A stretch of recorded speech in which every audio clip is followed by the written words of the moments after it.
Welcome to The Pestle, reviewing and breaking down movies to look for insights into the movie-making process. Hosted by Tacos, a meal that lets you eat the plate. Now, let's dim the lights and start the show. Welcome everybody to The Pestle. Today's show is brought to you by Shelby Company Limited.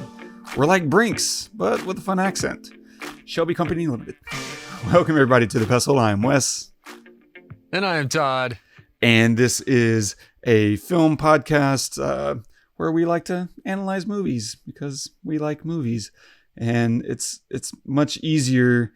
You can skip around. Like if you didn't listen to episode 144, Nomadland, it's not going to ruin Rocky episode number 145. Like you can just skip at will. And of course, we've pretty much been doing the same thing over and over. And I'm just kidding. Yeah, no, absolutely. We kind of follow similar formats. We talk about similar things and at times, but I think we like to try to keep it specific to the film as much as possible. I mean, that's why Wes takes notes and I just kind of follow along with his notes. But yeah, each film offers its own specific, highlights that we like to talk about. And this week is definitely a good one for that. Yeah. What are we doing this week? This week we're covering Rocky, the first one. So if you haven't seen that, please pause this episode and go watch it. I believe it is streaming on HBO. So go ahead and pause this and come back because there'll be some spoilers. Yeah, and we'll talk about a few things. We'll touch on some of the cinematography. There's not a lot to say there, but we'll definitely take a quick glance at it. And we'll discuss some of the writing and story. And defying genre, some of the story breakdown, and other such stuff and things and stuff. Absolutely. So a quick synopsis of the film. A small-time boxer gets an unexpected chance to fight a heavyweight champion for the title. Directed by John G. Avildsen. Written by Sylvester Stallone, starring Sylvester Stallone as Rocky, Talia Shire as Adrian, Burt Young as Paulie, Carl Weathers as Apollo, and Burgess Meredith as Mickey.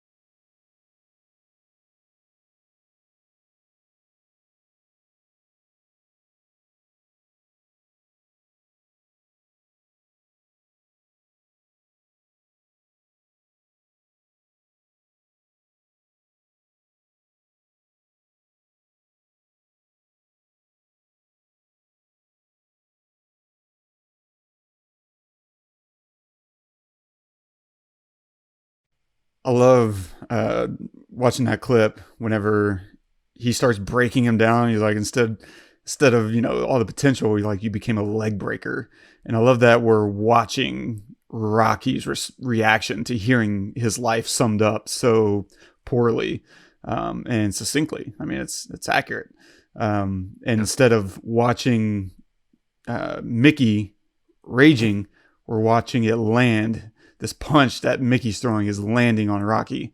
And it's just took the wind out of him. And I love that editing decision and that, that directorial decision for sure. But I'm curious, 3 questions right off the bat. One is how many times have you seen this? When was the last time you saw it? And then did it resemble what you remembered it to be? So yeah, good questions. I've seen it. I mean, I've seen it probably. At one point I said I've seen it a dozen times, but I definitely haven't seen it that many. I maybe seen it like 4 or 5 times, but it's been a long time since I had seen it. So, it was almost like watching it again for the first time. And because there was a lot that I didn't remember, I mean, the last time I saw it was probably 20 years ago, something like that, like long time ago. So I didn't realize a lot about it, about how it's not, I mean, I know he loses at the end, but I just didn't know how little about boxing this film really was. Yeah. We talked about it the other day. It's, there's a boxing scene at the very beginning and then at the very end, and there's zero boxing in the middle.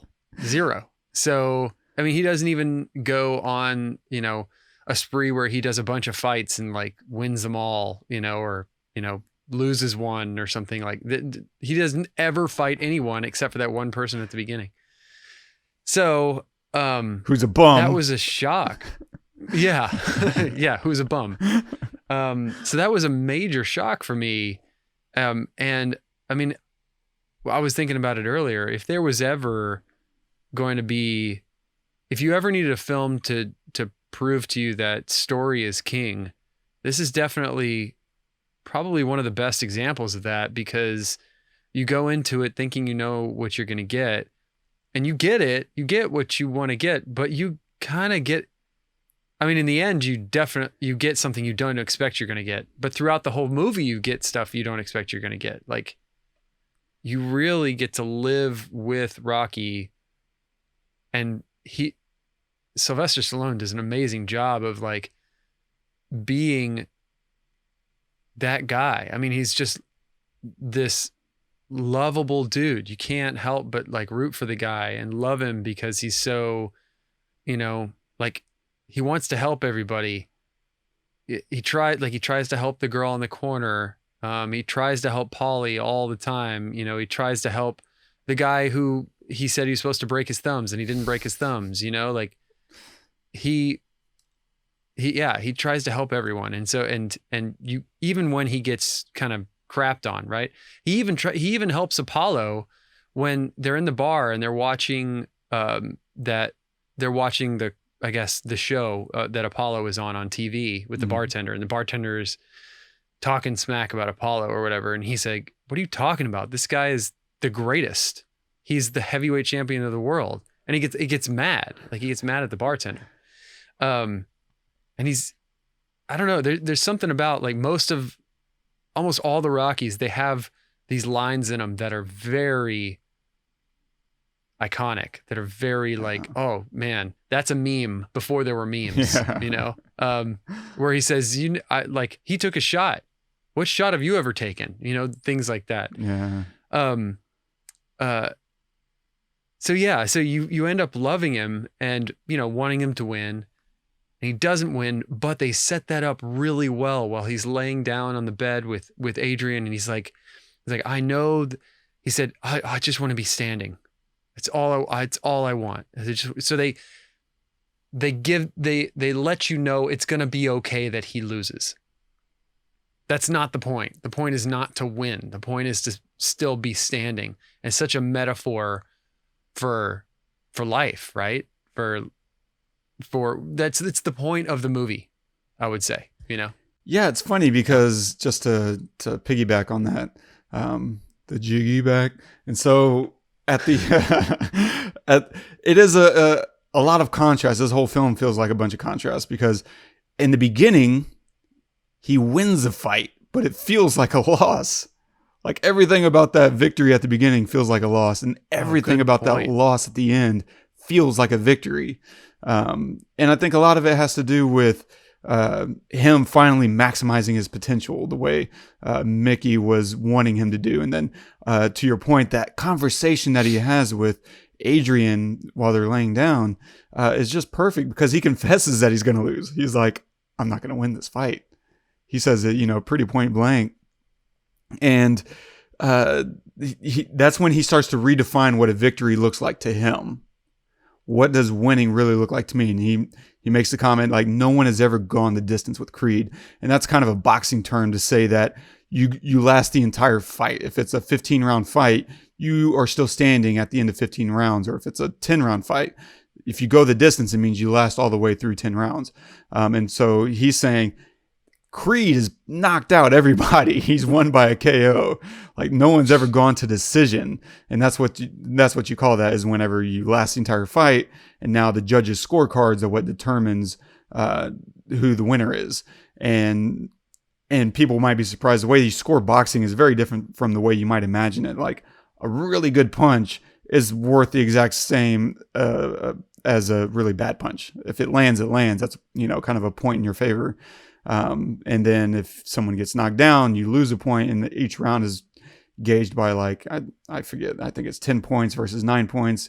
You either get one or the other. And so losing a point can really add up if you go the distance. And so he's telling her, he's like, that's all I want. If I can go the distance, that's a win, that I'm not just a bum from my block, like that I am, I'm adding up to something more than that. And so for him to be excited, even though he lost at the end, was him kind of proving to himself that he's much greater than what everybody thought. I mean, what Mickey said to him, what, the woman at the beginning said to him as he's walking off, she's like, he grabbed that whole opening sequence is mildly hilarious because it's the worst victory of all time. Like people are during the fight are mad and they're like throwing garbage at him in the middle of the fight in this dingy, dusty, poorly lit arena.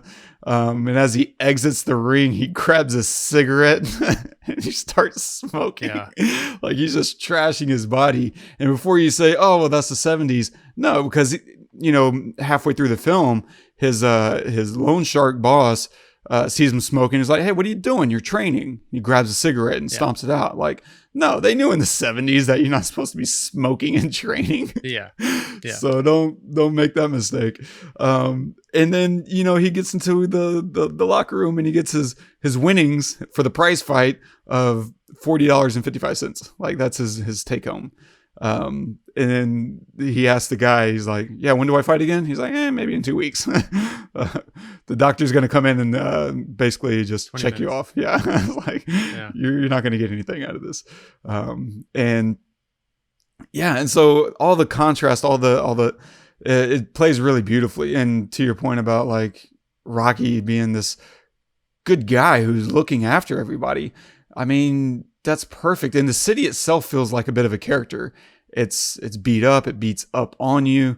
And yet you have this kind of rose growing up in the concrete cracks, that is Rocky Balboa. Like he is looking out for people. He grabs the drunk guy off the steps of the bar, carries him inside, and, assigns him to somebody. He's like, hey, here's your buddy now.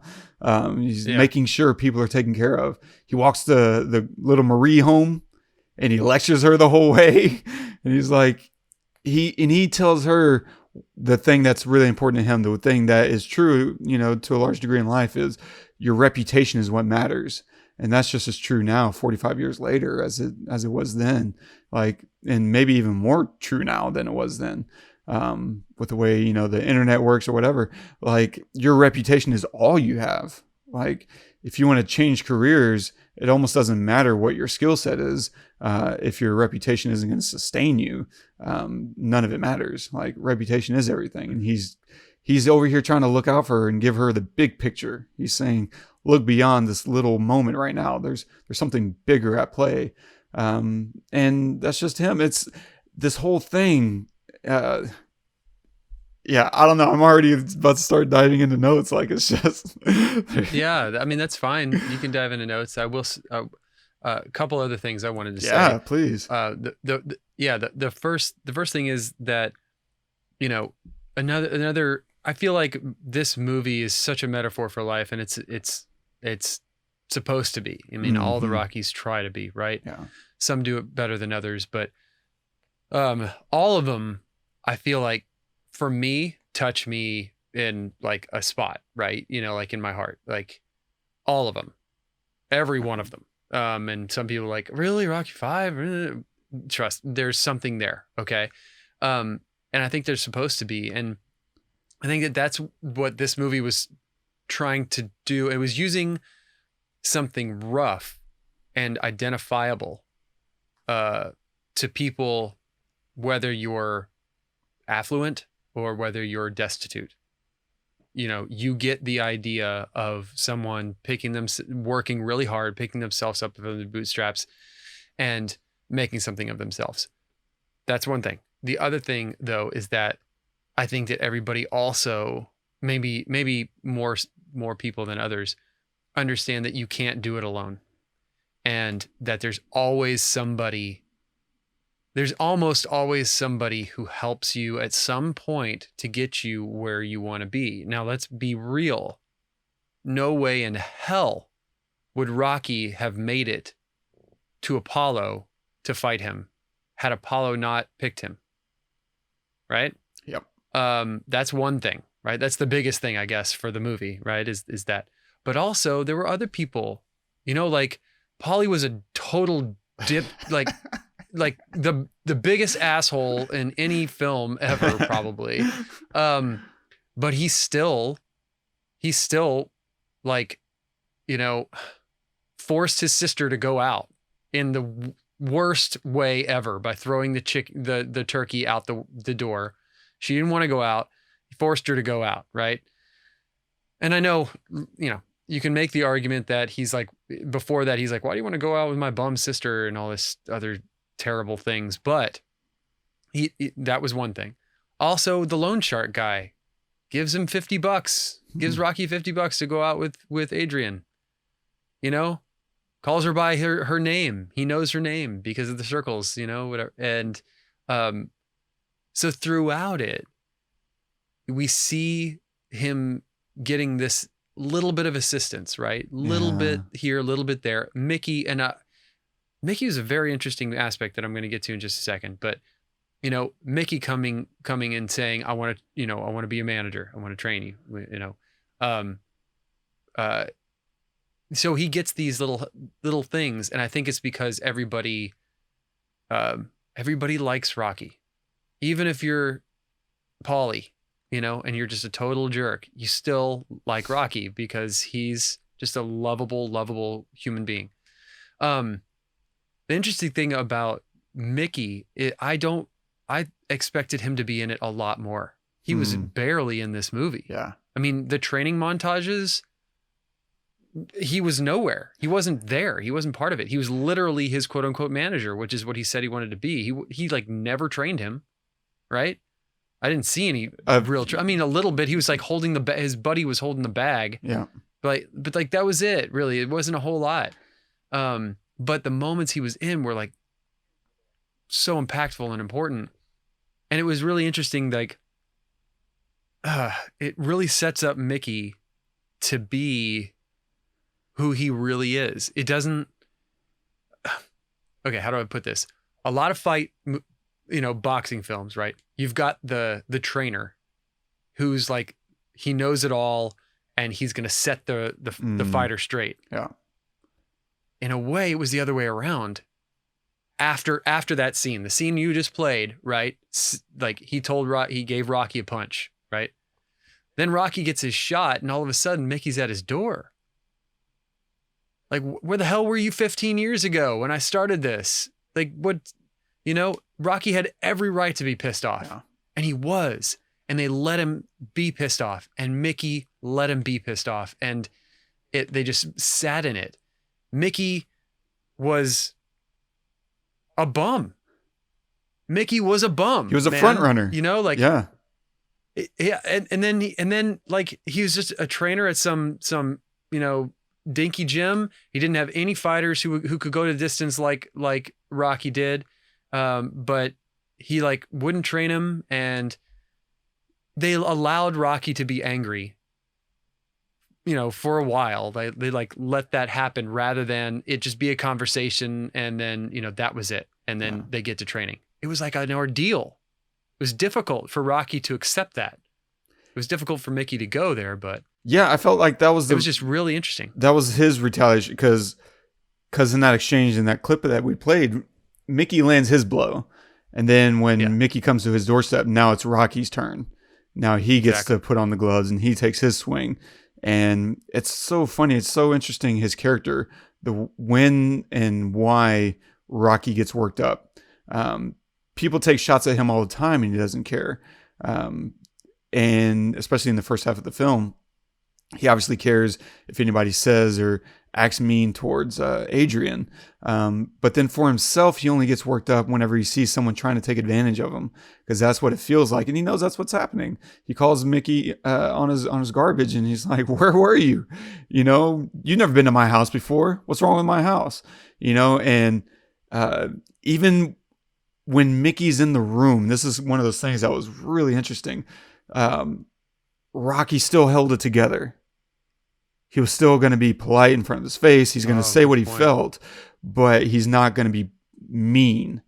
And it's not until Mickey leaves that Rocky really starts to let go. It's like he's aware of his physicality, and he's like, I'm not going to use that to win this kind of fight. I'm going to use, my kill him with kindness, instead. And then when he leaves, that's when he starts really teeing him up and screaming and punching, and like that's when he wins his fight. And it's not until he's kind of punched himself out before he kind of chases him down the street. And he's like, and then their little exchanges, it's quiet. We don't hear a word. We just kind of see and feel it. And we're like, yeah, he got his last, punch in, and now, okay, we're on even square again. I can respect you. Since now you're capable of respecting me, because I can give you something that you couldn't get for yourself. You see the opportunity, but you're not going to walk in and just no bumps and bruises. You're going to take your lumps too. His whole. There were a lot of like long, wide shots, right? Like a lot, like where they just linger and they hold, or they move the camera and they just keep one, they do oneers. And I mean, you could call it oneers, but they're not like super long, but they're long enough to notice that we haven't cut away for a while, or, wide enough to notice, hey, this is a moment for them, like in that shot. And yeah, anyway, I'll let you get into your notes, but I absolutely loved it. Well, no, one other question is, so it sounds like you grew up with Rocky, like watching all the films. Yeah. Oh yeah. Big part of your life. Yeah. I didn't. Like, I knew kids that loved Rocky. I did not like any of the movies. I didn't really try to watch most of them. The only time I'd watch it if I was forced to at a friend's house. And if I could possibly escape, I would find that escape route. Like, I sincerely hated them. I never tried to watch the first one. This one was new, and I watched it probably for the first time, same as you, 20 years ago. And I was like, okay, that's actually good. That's actually a really good movie. And I was kind of surprised because of how much I hated all the other ones growing up. And in fact, I think the first Rocky film I watched that I loved was Rocky Balboa. Because the first time I tried to watch a Rocky film was Rocky IV. And I know this is sacrilege to every guy in America. I hated it. It's to this day the only movie I've walked out of in a theater. Like, I was just beyond bored and just hated every aspect of it. It was so cheesy. And you have to understand, I was a child. I wasn't like, this 20-year-old artist or something. Like, I was a kid. And to add, a little more layer to that, a very poor kid. We didn't go to the movies almost ever. When we went to the movies, it was the dollar show. Like, I could count on one hand the number of times that we saw a movie like opening weekends or full price movies. It just never happened. And so to go to a movie was a big deal because I loved movies. And to get to see one in a theater was a massive ordeal. And so going to a movie and walking out of it was like as big of a protest as I could have ever made in my life. That was my Million Man March. Like, that was it was huge. And so I hated it so much. And finally kind of discovering Rocky and Rocky Balboa, I was just like, oh, this is great. There's like a really good character in here. So have you watched it again? I've not tried. Before?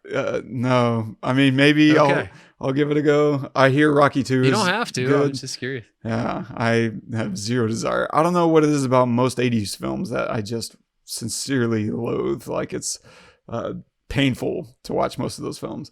And Rocky IV is kind of the epitome of an 80s movie for me. Yeah. But yeah, so I did not grow up as a Rocky fan whatsoever. And so watching this one and the last one, Rocky Balboa, I love them so much. And it's for all the reasons that you've been saying. It's like, it's such a good point about the manager, because this movie really defies genre. Like, in every way, because it's not a sports film. It's disguised as a sports film, but it's a pure drama, and even worse than a drama for a sports film, it's a character study. Like, it's not even like a normal drama where there's all these characters and they all want something from each other, and there's this tension and resolution, and instead, no, it's just a pure character study of a failed boxer. And we just kind of follow him around. In every scene, we're exploring who Rocky is piece by piece. We're kind of putting together this picture. That's all a character study is. It's putting together a picture of a person. And usually, I think the more contrast and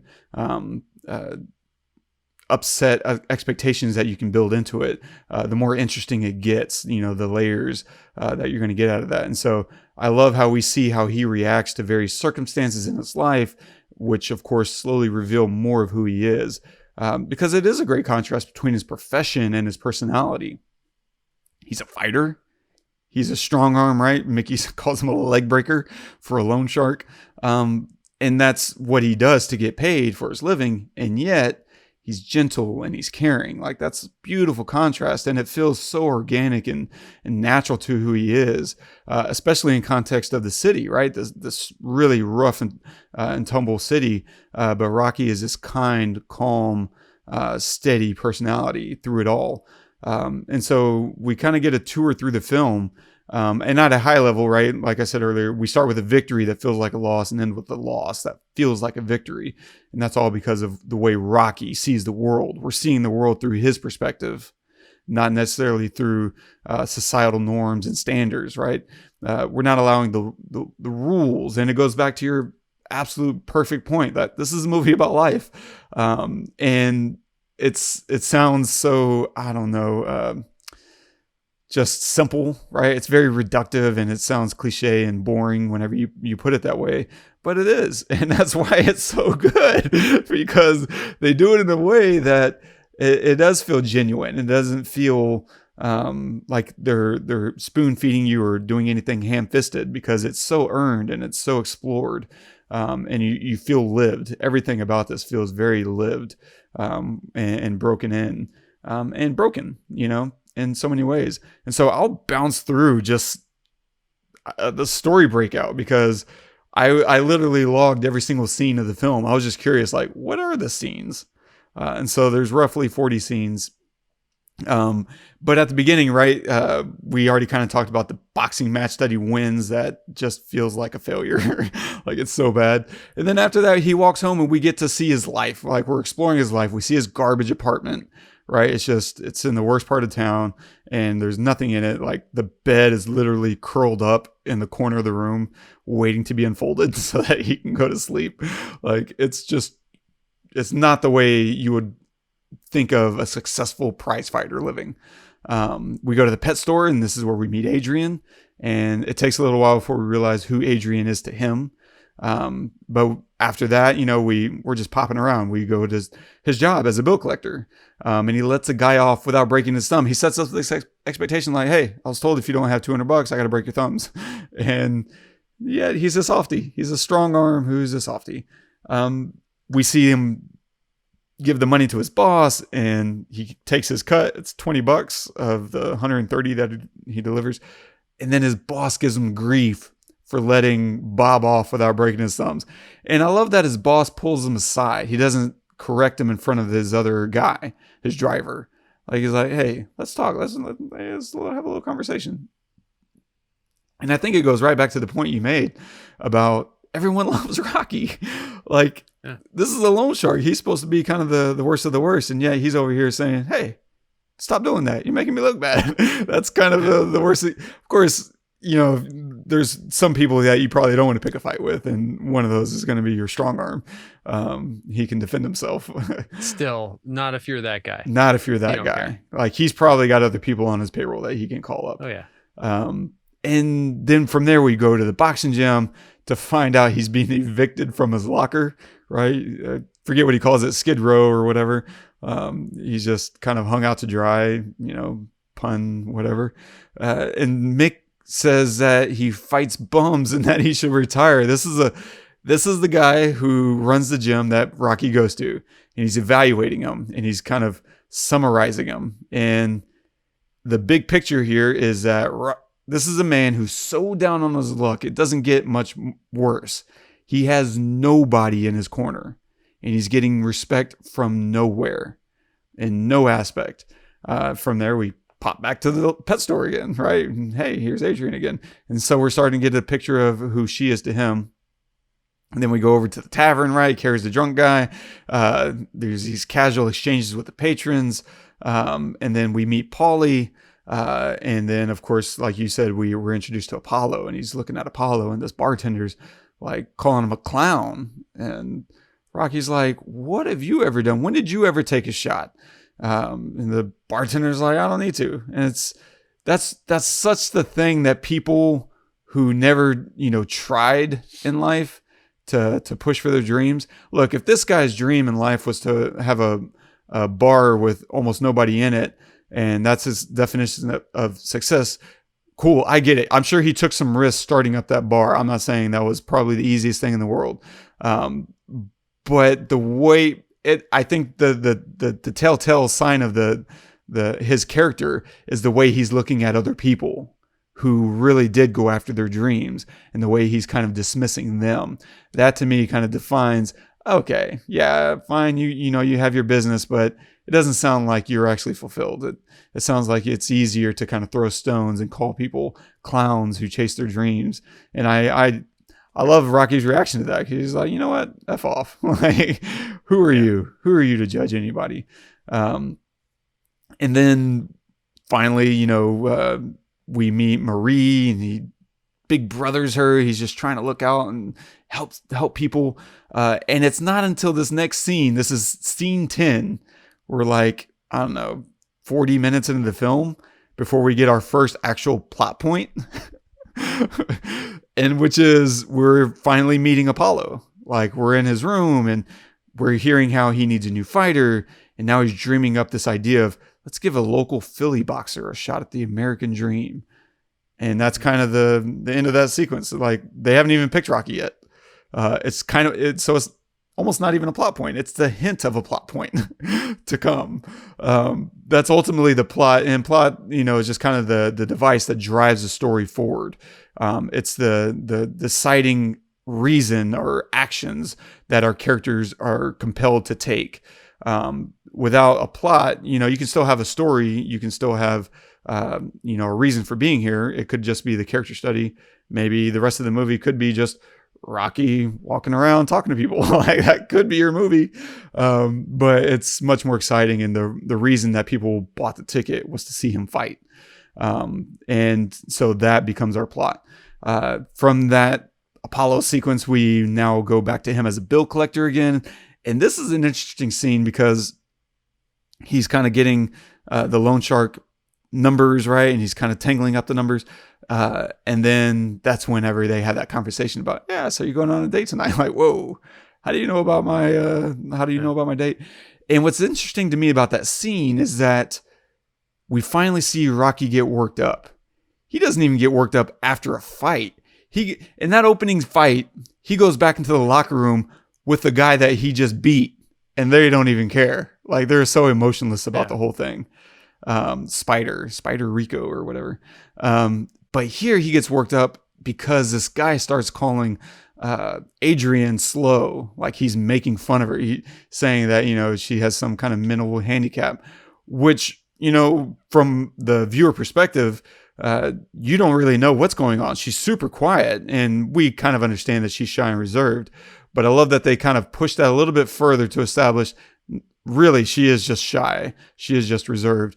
But more importantly, Rocky isn't going to let anybody talk about this girl that he likes. He's not even going out with her. Hasn't asked her out, hasn't gone on a date. She doesn't even know maybe that he exists. But he gets so frustrated, and that's such a beautiful moment to see what winds him up. And it's the thing that he cares about, and also just dismissing her and mocking her. He doesn't like people being mocked and made fun of, almost as a rule. And I think that's a recurring theme throughout some of the other movies that I have seen. Like Rocky's a stand-up guy.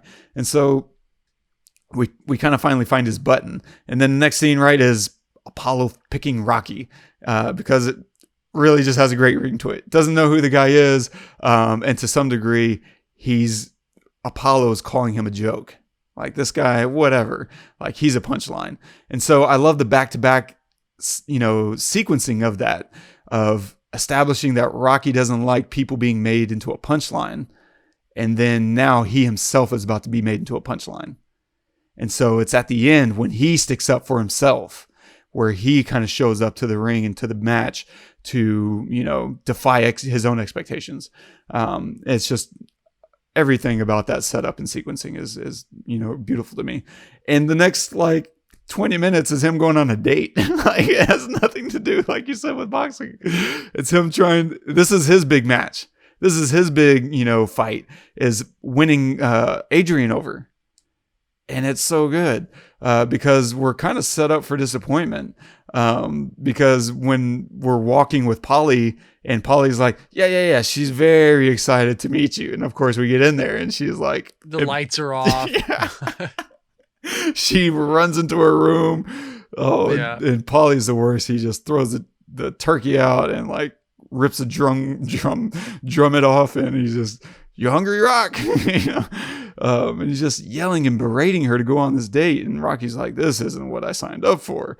And Paulie kind of coaxes him into coaxing her out, and they go out and they're skating. And Rocky, this whole date sequence feels like a fight.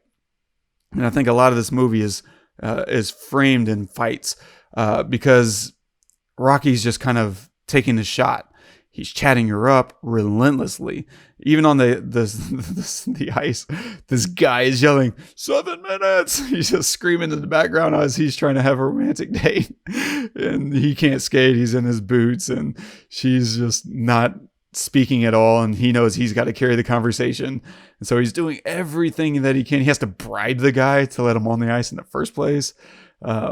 He feels like a mama. I don't know if everyone watched that video of the mama bear trying to get all her cubs across the road, and they're all just kind of scrambling around and traffic is stopped trying to let them cross. And there's 4 of these little cubs that are just running around everywhere, and she's trying to escort them all over the road so that they can go back into the forest. And it's so adorable and hilarious. There's this woman that's kind of narrating it, and she's like, "Yeah, I feel your pain, girlfriend." And it's so good. But that's how Rocky feels, because she kind of wants to go home, and the guy on the ice is saying, "Yeah, y'all shall go." And he's like, No, it's fine. Everything's good. And so we finally get to the apartment. Rocky kind of has to coax her into the apartment and diffuse her. And that whole sequence. Now, it's in 2021. That's a sketchy sequence. That's pretty sketchy. Yeah. First, tell me what you thought of that before I kind of lay out whatever I thought. I don't even know what I think. It was so uncomfortable. So uncomfortable for me. Yeah, I would never do that, and that would never make it in a film in 2021. Definitely not. But in 1975, sure. Or whenever. When did this movie come out? 76. 76. Sure. I think that was probably semi-normal. But okay, so there were just a couple of moments really that were very uncomfortable. I don't think the whole thing was super uncomfortable, but first off, it was pretty ballsy. She's barely said a word, right? And it's pretty ballsy of him to bring her back to his place, right? Yeah. Secondly, it's pretty ballsy of her to actually go in the first place. But when they get in the apartment, him locking the door, Ooh, that was weird, right? Yep. Him taking off his shirt, that was weird. But then he goes on across the room to the other side of the room, sits on the couch, right? So there's distance there. So I felt comfortable. He starts walking up to her, kind of hangs on the door frame a little bit. I'm thinking, okay, I'm still okay. I'm like testing my feelings. I'm like, I'm still okay. But then she tries to leave and he kind of corners her literally in the corner. And I'm like, oh my gosh, this does not feel comfortable at all. But then he says he's going to kiss her. Like he doesn't just like throw himself on her, right? I guess you could call it a warning. Yeah, that's warns her, which is it could be construed as a proposition, right? Because she could have said, no, I don't want to, let me go. Yeah. Right. But that also is like a slippery slope because like, right. Especially nowadays, I mean, it should always have been like this. I totally understand. But like, especially nowadays, it's like, you just can't assume that the answer would ever be yes, really. You need particularly in that scenario where, like you said, you're in the guy's apartment. He has his shirt off. He's got you in a corner. You are absolutely pressured to not say no, right? Not to say yes, but to not say no, there's a difference. And so especially someone as meek and quiet as her character is, it was like, I understand the, that some women like aggressive men, but it felt out of character a little bit to me of who Rocky is to be so aggressive in that regard, which to me says the 70s. Yeah. Right. That's what that speaks. It's the time period rather than the character, because I think that a lot of maybe that was what it was. I don't know. It wasn't alive, but maybe that was what it was like in the 70s, right? Where it was kind of like assumed, or, like that was what guys did, were very aggressive like that, and women liked that and wanted that, or just didn't respond negatively to it, I guess. Yeah, I definitely put that up to the year, 76 values. And coupled with, I think they were going for more of a boxing analogy, that he's got her cornered and now he's going in for the kill.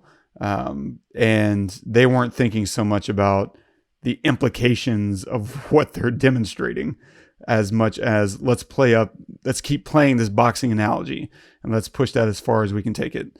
And so I think that's where their headspace was mostly, but I think your play-by-play is really perfect. Like, there's a lot of sketchy things, and then there's like, okay, we're kind of recovering, and then she's literally looking for her phone to call her brother, and he's like, nah. And then she goes to open the door, and he's like, nah.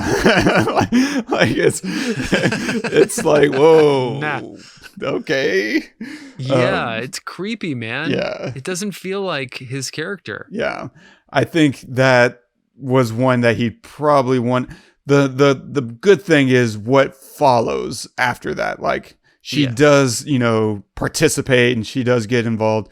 And then especially the scenes after that, like, we see that she really cares for him, and that he's really not just after sex, because at one point she's trying to make a move on him. He's like, no, I'm in training. And he's kind of, rude to her, and he apologizes for that. And so you can see the formation of a healthier relationship that started in this really strange and awkward place. And so I appreciate, what followed, even if that scene itself is, creepy, I think is the right word for it, for sure. So, this is an interesting question that, like, I look at that and I think I didn't like that scene at all. Yeah. I really love this movie, but I hated that scene. I felt like it like totally went against his character, like we talked about. And I wish that they had either done it differently or like didn't have it in there that way, right? But then the question arises, like, in reality, sometimes that is the relationship. Like sometimes something like that happens to start a relationship that ends up being a very good one, right? So in that case, like, you know, are you honest and do you, or not honest? Honest is the wrong term. Yeah. I'm trying to. We'll have to cover future Rockies in order to kind of like pan out what I'm thinking. But this kind of Rocky comes back, right? And so maybe the idea here is that there are layers even to this good guy, right? It shows like this is more of the leg breaker Rocky, right? You know, Who goes for what he let's wants. Be honest, we Yeah. didn't see him break anybody's thumbs, but I guarantee you he broke people's thumbs. Yeah. You know what I mean? We didn't see him. We didn't see him and Adrian, get it on. Well, like I guess the point is that there is that aggressive, I'm going to fight for and get what I want side of Rocky. And I guess that's how they wanted to show it in that regard, because they didn't want to show him break anybody's thumbs. Maybe that was too much. I get, you know what I mean? Yeah. But it will show him be aggressive with Adrian in a physical way. Yeah. I don't know. That was the hardest scene for me to watch for sure. And it was Yeah. It takes very, a lot. very interesting. Took a I lot think out it of does. me. Now that I've kind of talked it through, I think it does kind of line up in a way with some future Rockies. Really? Not to give anything away or anything, but I think that kind of Rocky comes back, so it just adds another layer of the onion. Whoa, interesting. Yeah, maybe I will watch the rest of the Rockies just to see, the full story. Who is this man? Who is this person? Have you not watched any of the others? Not really. I mean, I remember kind of Rocky 5, and I remember kind of enjoying Rocky 5 actually, but which one was that? Was that with the kid, the young guy? It's like a street fight. That was the big fight. Was a street fight. Right. Yeah, I don't know. I think one of the things that really bothered me about in this movie is the same. Not as bad as like Rocky 4. The fighting is so bad. Like as far as the technical aspect of boxing, like they're not boxing. That's not. I don't know what that is. Yeah. It's like fight ballet at best. But it's definitely not boxing. It's not what you would expect from people who are professionally trained and going for the title. But yeah, and I don't know. So yeah, I don't know. Anyway, so it's interesting. Like every scene, every sequence, I feel like is just kind of peeling back another layer of who he is and finding out, how he responds to circumstances in order to kind of reveal, more and more about who this guy is. Because it's not until halfway into the film, literally, right at the midpoint, before Rocky even knows that he's going to get a title fight. Like we spend the first half of the film just hanging out with him and getting to know his life. And then the second half of the film is mostly just more of the same, but now with the stakes inverted. Suddenly he is someone. Now we kind of see how he responds to how people respond in his life to the idea that he's going to be somebody or that he could be somebody.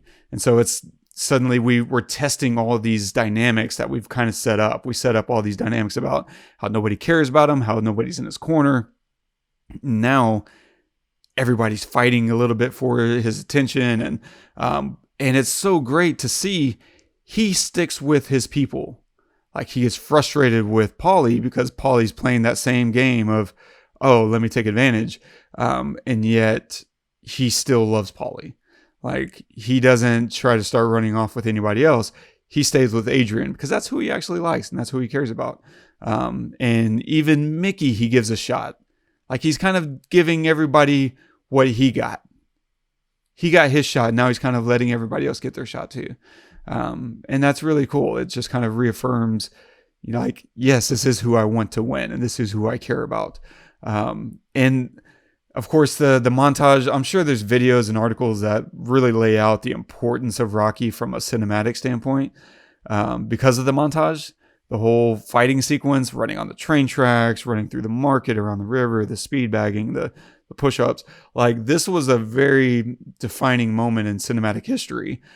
Because I don't know, and this is where I'm saying maybe I'll look up, some videos and articles, because I don't really understand the historical context of why that was such a big deal. I just know that everyone has copied it ever since.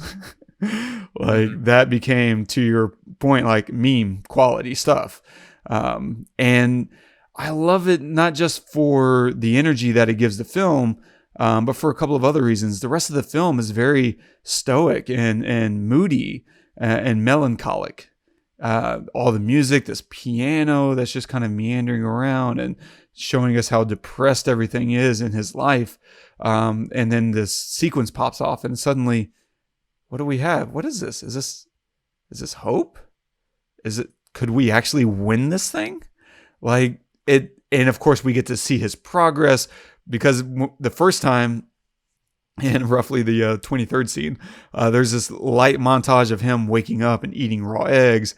He's just cracking one egg after another into this glass, and he just gulps it down and burps. And then he goes for a run in this empty, deserted city. He's by himself. He's so lonely. And he runs up the Capitol steps, but he's too gassed to really finish strong. He just barely makes it up there, and he's just doubled over. And so when we get to the real montage, and he finishes strong up on top, and this beautiful shot of him overlooking the city as the sun is kind of rising in the distance. What a gorgeous, gorgeous shot. I wish they would have just hung out on that shot instead of cutting to the reverse and then the close-up and the slow-mo shot. Like, I really just love that really gorgeous kind of silhouetted shot of him on the city.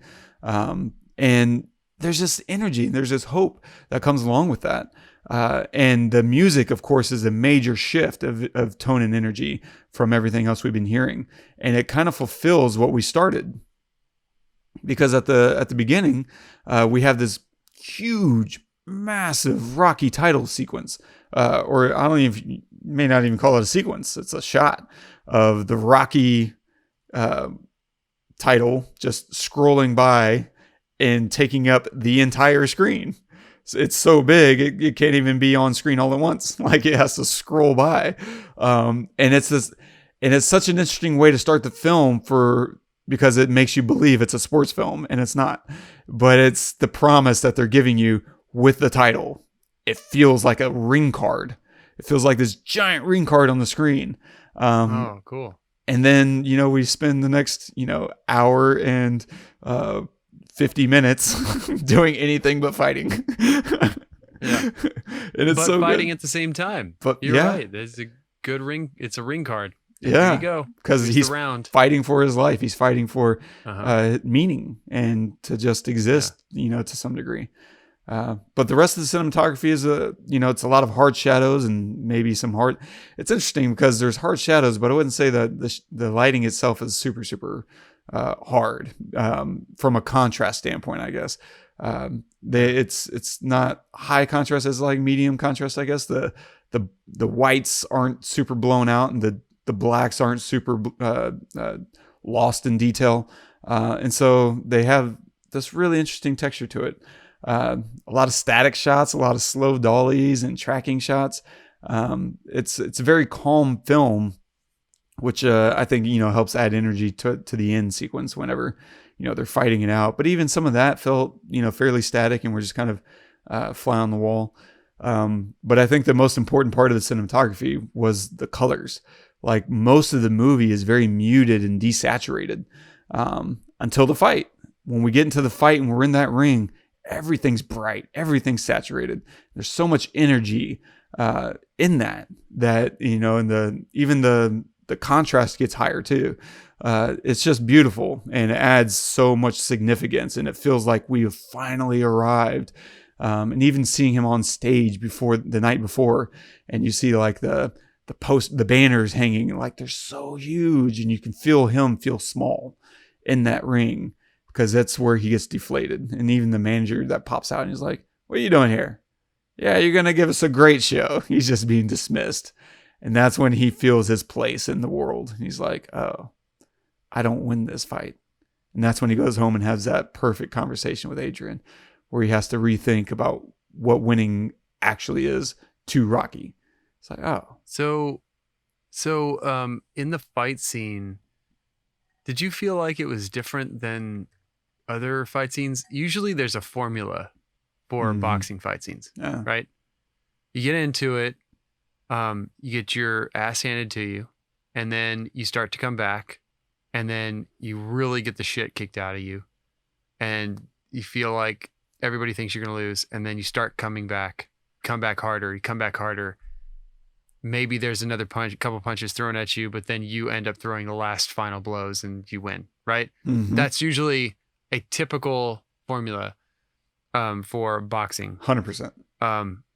And I didn't necessarily feel that from this fight, and I'm curious what you felt, because it felt like to me that he was with Apollo the whole time.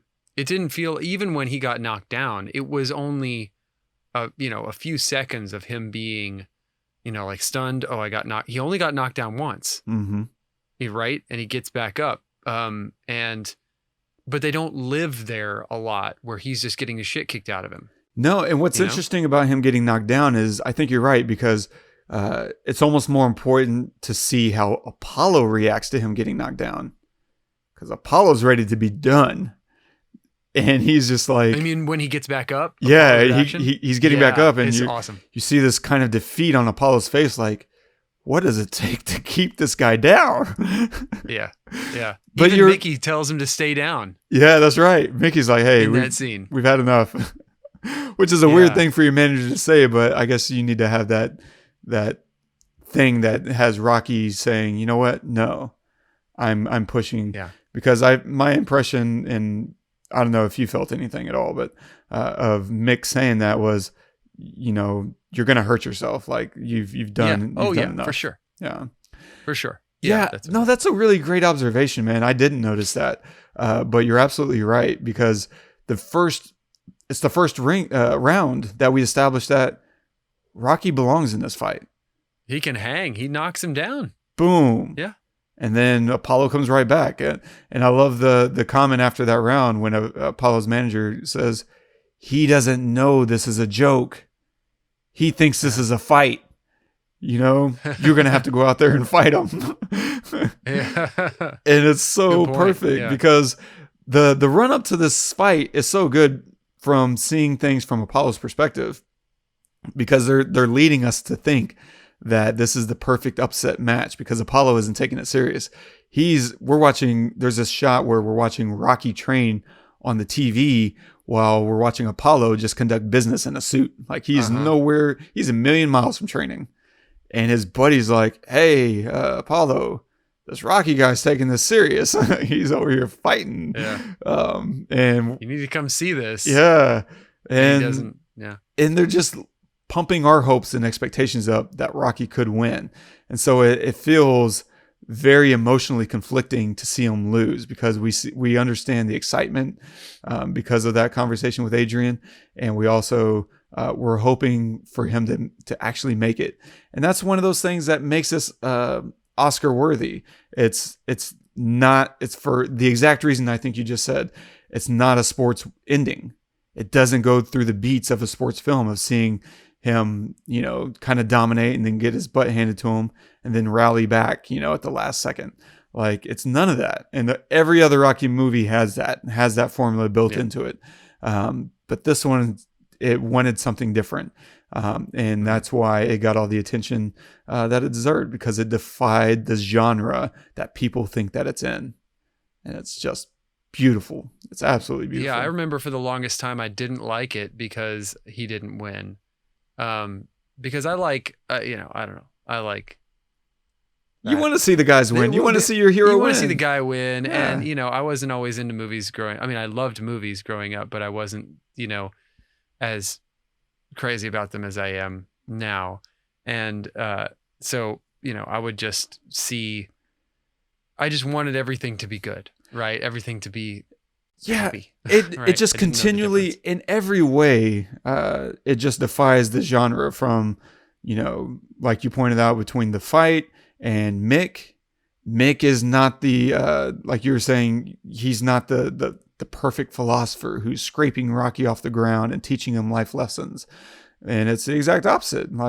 Like you said, Rocky teaches him a life lesson. Even Adrian is against genre. She's not this, this sex pot that is just, the perfect girlfriend that, is in it for the money or she's loves him no matter what. Like, Rocky has to fight for her, and she's shy, she's reserved, and she's very conservative, and Rocky kind of has to pull her out of, her own way, because the more we get to know her, initially we kind of we understand Paulie's perspective to some degree. Like, what is it that you do see in this girl? Like, she doesn't talk to you. She doesn't, make this big effort in her life. She seems to be perfectly content with, being quiet and being the owner of, or a worker in a pet store, which is fine. But Rocky saw something more in her. And then once, they get together, you can see her blossom. She comes out of her skin. She starts defending herself to her brother, and she starts being the aggressor in their relationship. Like, you see her shift and you see her energy come out in a different way.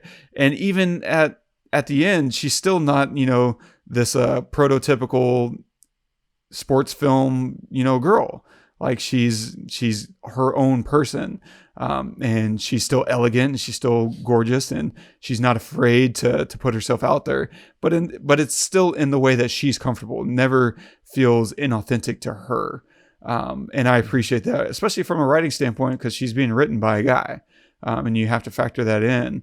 And it never felt to me, at least, comparing this to other sports films, that, Sylvester treated her any lesser. I mean, the rest of this film is very different. I think if we were to go watch the rest of the movies of the 70s, there's probably not a lot of black people in Oscar winning pictures. Like, this film is filled with black people, and that's very against movies at large. But they made, obviously Apollo, and you could easily say, oh, it was just because it's an athletic movie. Trust me, there's all kinds of films throughout the 70s, 80s, and even 90s that are whitewashed that you would expect to be filled with minorities. And this movie didn't do that. Like, I went on a bender of watching John Hughes films. These movies take place in Chicago, and there's nary a black person in sight. Don't tell me that it's not possible to whitewash, genre or setting. But this entire film is filled with it. Like, he goes to his gym, and the gym he's working out of is filled. It's not like, oh, this is the white gym. No, everybody's boxing there. There's white people, there's black people. And so I just love, how true and honest it was about the world that he was presenting. And so, yeah, this felt completely authentic. Yeah. The first 3 Rocky films, he fights black guys, all 3 movies. Wow. It's not until the 4th one that they bring in. Second one is Apollo again. Third one is Mr. T. Mr. T. That's right. Mm-hmm. I wanted to be, as a kid, I wanted to be Mr. T. Dude, I loved the third one. Yeah. Loved it because Mr. T is a monster in that film. Huh. He's an absolute demolisher, and he just does not care. He's like Muhammad Ali, but louder, right? Where he just says, I'm the greatest and no one will ever touch me or whatever, but he's like louder about it, right? And more aggressive and just hates Rocky. And like, and even Rocky's like, oh shit. Anyway, I remember loving that film. I wonder if I would still like it as much now, but anyway, I digress. I'm surprised that, because as a kid, I literally wanted to be Mr. T. I'm not like exaggerating when I say that. I wanted the mohawk. I wanted the whole shebang, and I would ask my mom for that. I mean, that moment may have passed, but get some chains, get the chains, get the ropes. And I literally, my mom wouldn't, she laughed. She thought it was hilarious, but she wouldn't let me get a mohawk. And I'm surprised. Like, I would totally give my kid a mohawk if they came up and was like, I don't care for any reason. Like, yeah. Oh, you want a mohawk? Yep, that's done. We are absolutely about to do that right now. I gave my son a mohawk before he knew to ask for one. I think he was 3. And I was like, we're doing this. There you go. Enjoy. Hope you like it. Yeah, no, he didn't care. Meanwhile, they were very happy to let me have, what's the mullet? I had a mullet for... A mullet? Oh, yeah. Perfect. I need to see those pictures. We'll put it in the show notes. I was redneck, white trash, trailer park, living. That was my childhood. Rocky. Yeah. I was Rocky. So Texas Rocky. Sylvester has been accused of stealing this story from an actual boxer named Rocky. His name was Rocky. Wow. Yep. And he had a title shot, and he went all the rounds, and he lost. Whoa. Yeah. And I think he was sued by this guy, and they settled. Right. But Okay. Sly to this day has said, no, this is not the story of you. There's whatever likeness there is. I might have gotten the name from, maybe it was from you. I saw the name, but this is my own story. Wow. That's so interesting, because I want to say, and I'm kicking myself for not refreshing my memory on this story of him writing this, because it's such a big deal in canon for actors and writers alike. But he originally wrote the script about an actor who was down on his luck, from what I remember. And if I'm wrong, I'm really sorry. I will correct it in the show notes. But from what I remember, he wrote a story about, and someone was like, yeah, that's really good, but we don't want to hear the story about actors, find something else. And so he made a new version about obviously a boxer. And my impression was that he got Rocky from Rocky Marciano, and that was kind of why he included the discussion about Rocky Marciano in the film. But that's amazing. Yeah, I'm sure I've probably heard that at some point. And my impression of Sly is he would give credit where credit is due, but at the same time, I don't know him personally. That's just kind of my public perception of him. Who knows? I mean, this is a really rough business, and people steal credit all the time and still whatever it takes. But here's the deal. Just because, let's say he did, let's say he wrote it about that. So what? That guy is not entitled to anything. True. That's out in the public. Sly wrote the script just because if I wrote a story that just happened, that was aligned with your life, right? You're not entitled to that if I write my own story, right? I mean, I don't know. I'm not a lawyer. Maybe a lawyer could make an argument, but I don't hold any kind of thought that Sly would owe anybody anything. Yeah, I think it ranges based on what's publicly available. So like someone could, maybe over the course of listening to 145 episodes of our podcast, stitch together my story and then use that for their film. And I would probably not have any recourse. Whereas if you took details that were not publicly available, and then use that for your story, that might be more indefensible, and that makes sense. You would have more liability in that case. So I think it ranges a little bit based on publicly available information, right. Because fights are pretty public. Yeah, exactly. To your point, Yeah. like I agree. I don't think he would necessarily owe, even if he did necessarily owe this guy everything, but it's probably also the thing that's smart to settle out of court on, because the last thing you want to do is end up owing royalties on, Rocky 2, 3, 4, 5, Rocky Balboa, Creed 1, Creed 2, probably Creed 3, Right. Creed 4. Like suddenly this guy is just banking. Yeah, exactly.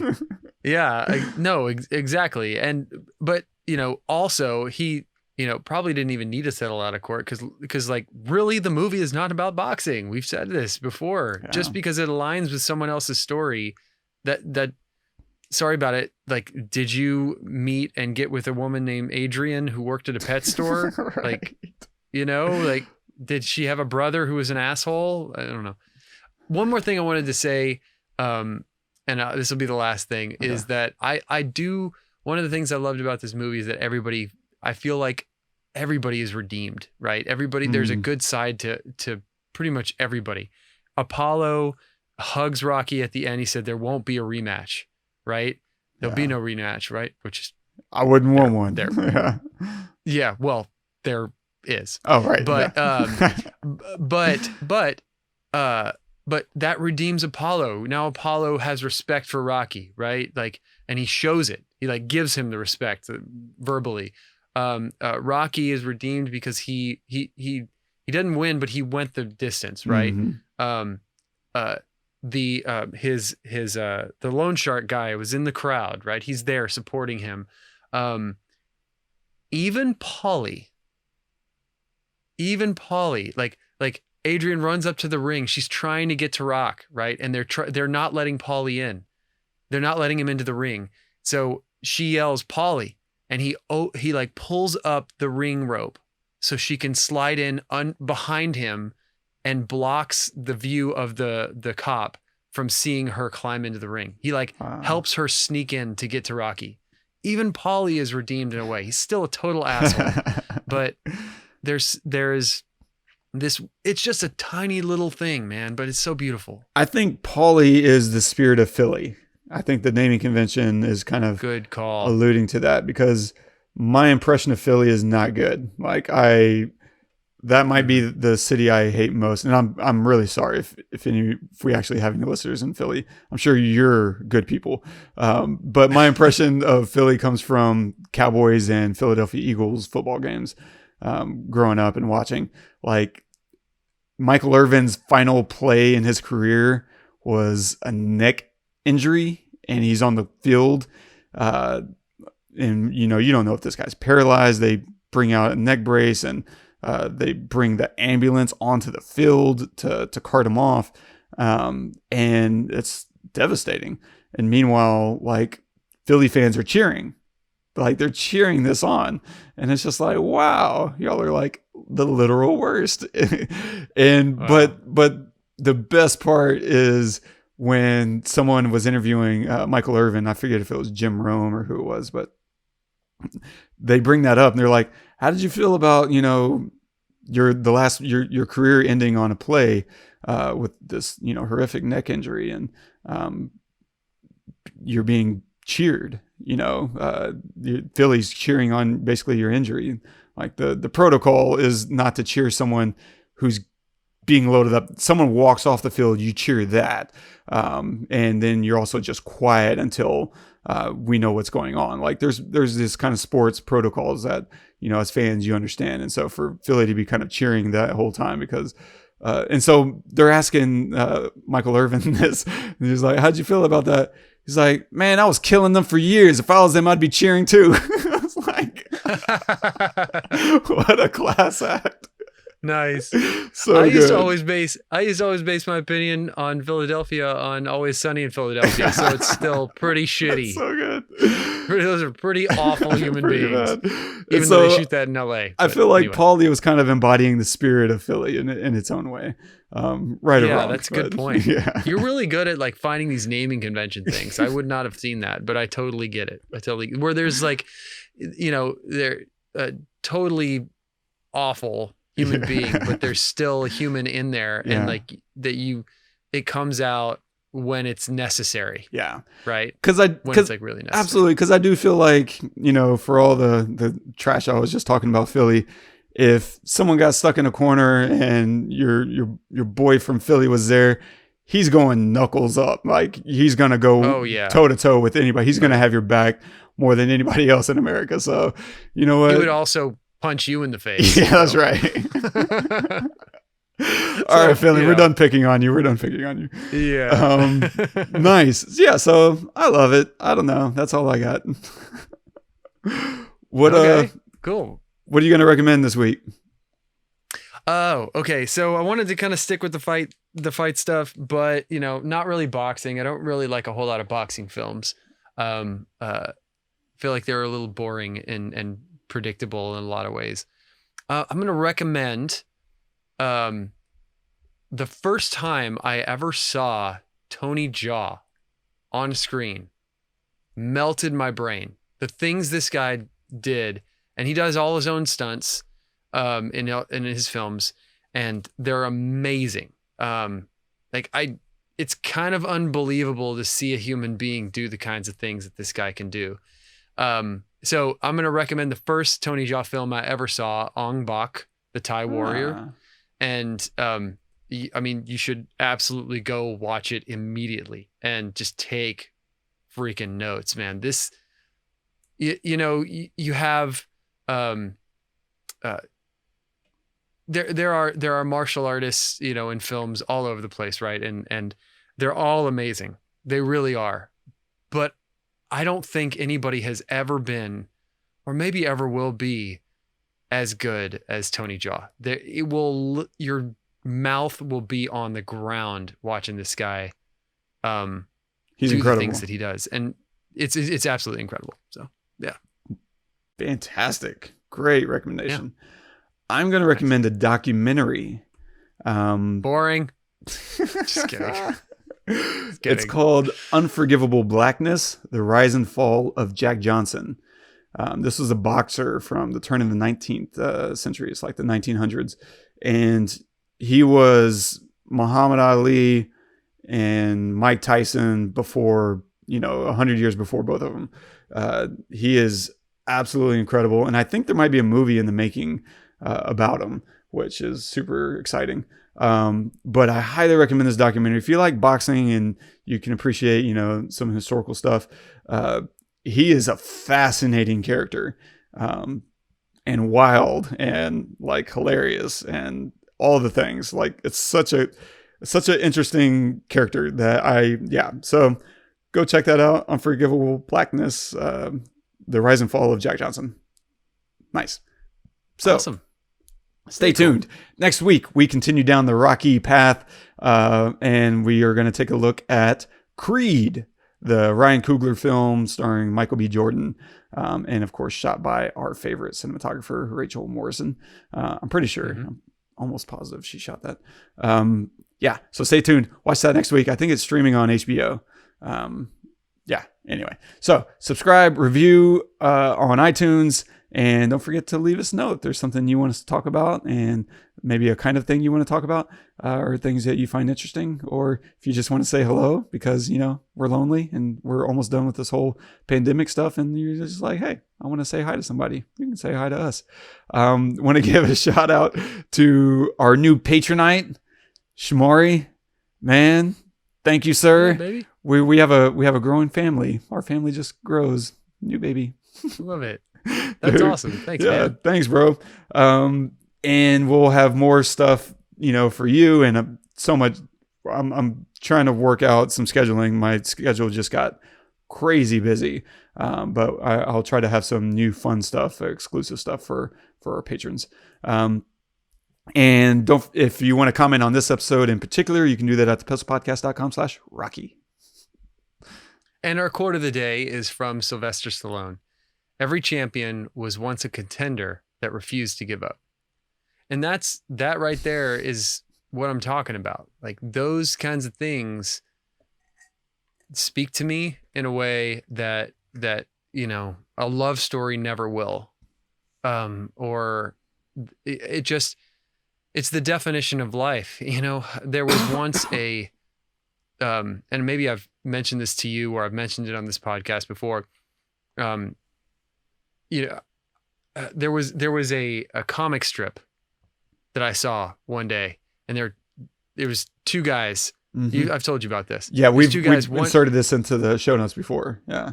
Okay, cool. Well, perfect. Well, this is the same thing. It's like, man, you just keep going. You just keep going because you never know what that next swing of the axe might lead to. It's fantastic. I love this quote.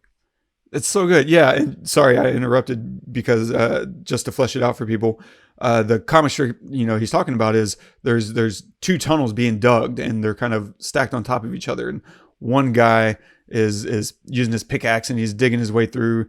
And he's like, I don't know, several yards away from getting, the diamonds. They're like diamond, miners.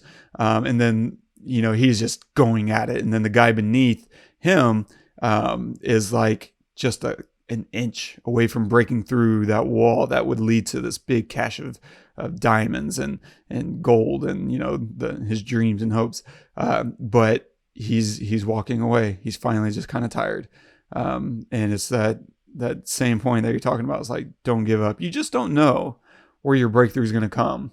And so, yeah, I when I saw this quote, I was like, oh, that doesn't summarize everything in life. Like, it's just, Yeah.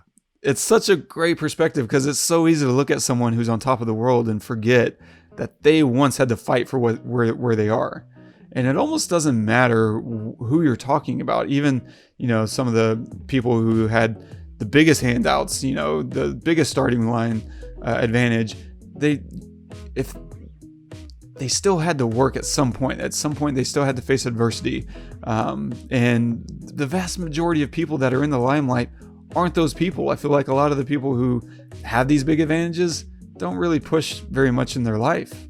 You never hear about them. They're just kind of laid up in the Galapagos or wherever, like, as opposed to someone like a Rocky or, if we were to dive into the story of Apollo, he wasn't just, born a great fighter. Like, he had to fight for getting that championship belt that allowed him to give Rocky the chance to fight for the belt. Like, everybody's had to fight at some point in their life, because that's part of life. It's never going to be easy. It's never going to be handed to you. It's always going to be figure it out. And I mean, that's what I'm working through. You're working through all the time. Like, we're going to figure it out. We're not there yet, but I'm not going to let someone else tell me when I need to stop either. Agreed. Awesome quote, man. Well, thank you. This was fun. I really enjoyed this. I learned a whole lot, and I was really glad to watch this film again. It's been way too long. I'm gonna have to see it again before the next 2 decades are up. Thank you guys so much for joining us. We really appreciate it. And like Wes said, please review us, subscribe, share us with your friends, all that good stuff, and let us know what you'd like to see us cover. And join us next week. We'll be covering Creed, so make sure to catch up on that. Until then, I'm Todd. I am Wes. Go watch some movies.